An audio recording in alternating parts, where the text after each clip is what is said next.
Welcome back to our new series exploring the regions of the Old World. This month, I'm very excited to be presenting the wines of Rioja. Rioja is one of the oldest and most famous DOs in Spain and is some of my favorite wines from Spain. Rioja is located in the north of Spain, in between two mountain ranges, La Sierra de la Demanda and La Sierra Cantabria. This creates a special region that has a unique climate because it is actually protected from the continental climate of central Spain by the Sierra de la Demanda, and by the Sierra Cantabria it is protected from the Atlantic climate, creating a special and unique zone that's actually warmer than what you would expect for the region, allowing wines that are full-bodied with great potential for aging despite the cool climates located in such high altitudes. Rioja is split into 3 subzones based off of their special climate and unique soils. Rioja Alta, which is the most famous of the 3, is also the highest elevation of all 3. This is mostly clay soils and produces most of the historic wines from Rioja because Aro Station and the Oja River, which Rioja is named after, are located in the Rioja Alta.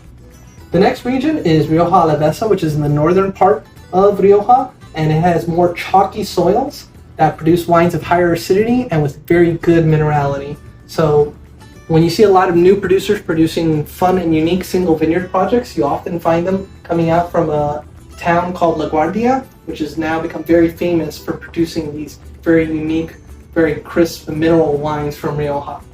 Then on the eastern half of the region, you have Rioja Oriental, or as it used to be known as Rioja Baja, which is the lowest elevation.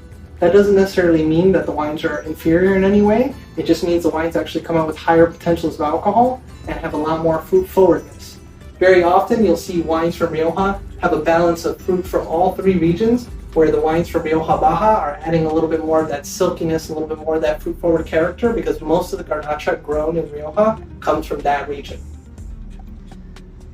Rioja is dominated by a series of rivers. There's actually 7 sub-valleys within Rioja.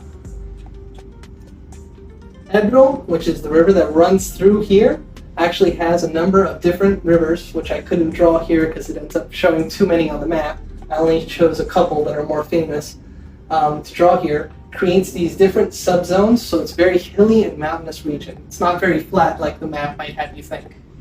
Now, if you want to know what kind of grapes we're growing in Rioja, you have some of the famous red grapes. These are all local to Spain. So Tempranillo, Garnacha Tinto, Mazuelo, and Graciano are the names of the grapes in that area.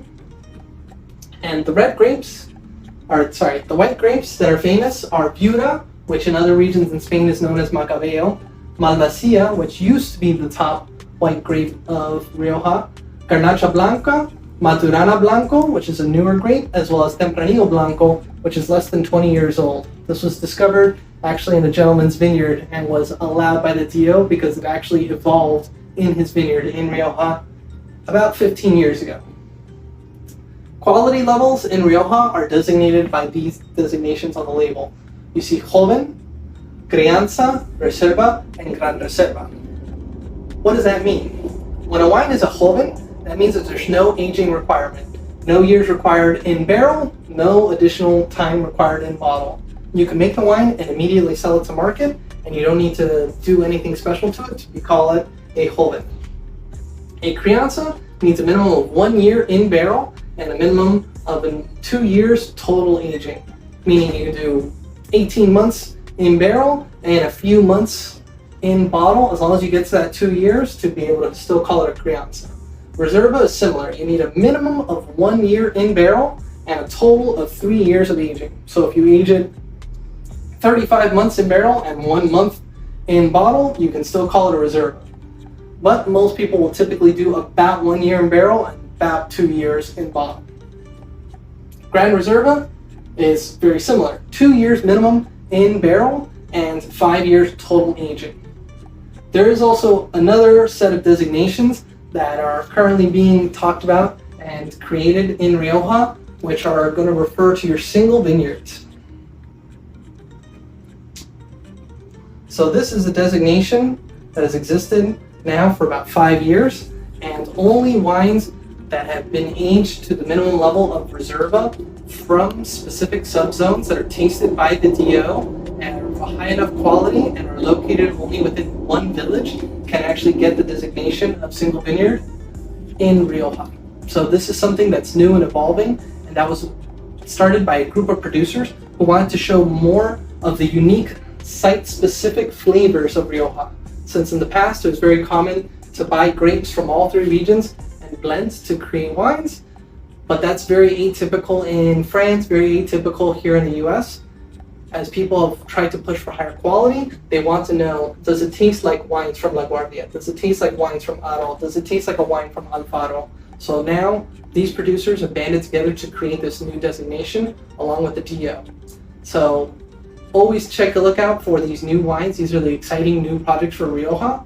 But if you want some of the tried and true producers, like that are some of my favorite personally, you can check out famous producers like La Rioja Alta, Muga, Cune. You can also check out some of the new projects that are coming out like Viota, and you can check out some of the single vineyards that are coming from producers like Sierra Cantabria, who were forging the way 20, 30 years ago about creating single vineyard designations well before this even became a push. So I hope you guys have enjoyed this little chat about Rioja. Make sure you send us an email or comment on some of our videos if you have any other questions that you want to know about Rioja. And make sure you enjoy that coupon code that's available for this month in our Shopify bio.